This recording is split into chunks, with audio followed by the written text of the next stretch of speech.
hello hi सांग मैंने आज आमे भड़ा रूम रे अंडा झोल करूछु आउ दी जण अछु आउ तीनटा अंडा अछि एटा गोटे खंडे करी हबो भागो आउ मु निजे रोसई करूची अंडा झोल केमिति रोसई करूची आपण माने देखिए स्टार्टिंग रू मु आपण मानकु देखैबी आउ निश्चिंत भाव में आपण मैंने टे कमेंट करेंगे केमिति मो अंडा झोल तरकारी करवाटा केमिति लगिला आपण मानकु कमेंट करेंगे आउ देखंतु एबे मो अंडा झोल रेसिपी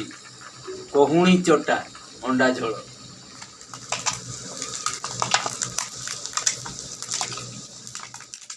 अंडा गुड़ी को भल कि भाजी दिया गला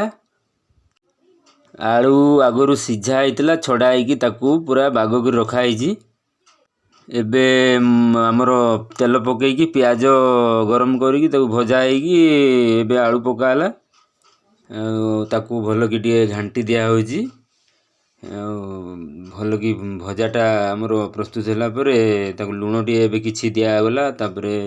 आमर मसला जिनस सब पका होची देखि पारजंती आपण माने विशेष किसी मसला दिया है दीटा हलदी आउ गोटे कौन मसला दियाला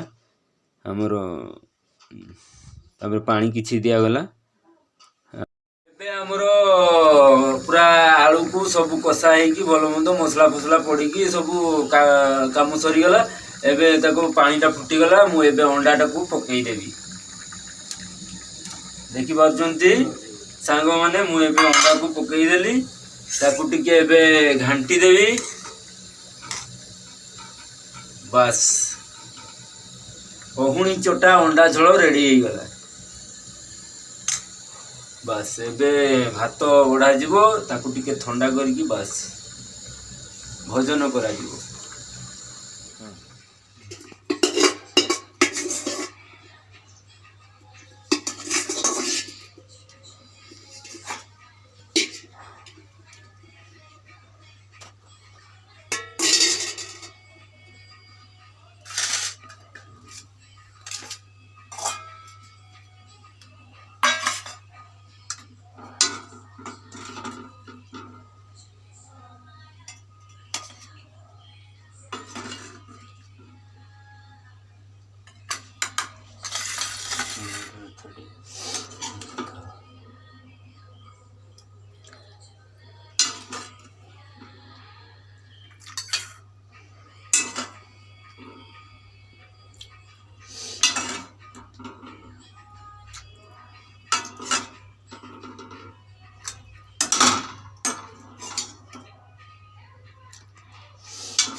सब बाड़ी दवा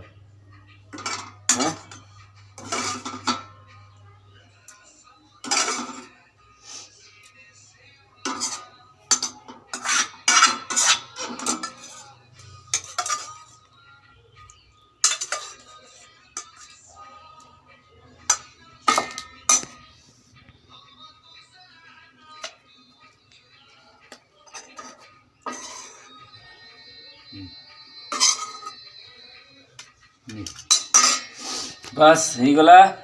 एबे हमरो खाइबा स्टार्ट हो जिवो आउ देरी करवानी कहुणी चटा या पूर्वरु गोटे ब्लॉग करी मांस माने कहुणी चटा मांस झोल एबे करा होची कहुणी चटा अंडा झोल खाइबा टेस्ट करिया केमती लागुची मु आपण मन कहबी आ वीडियो टे भल लागिले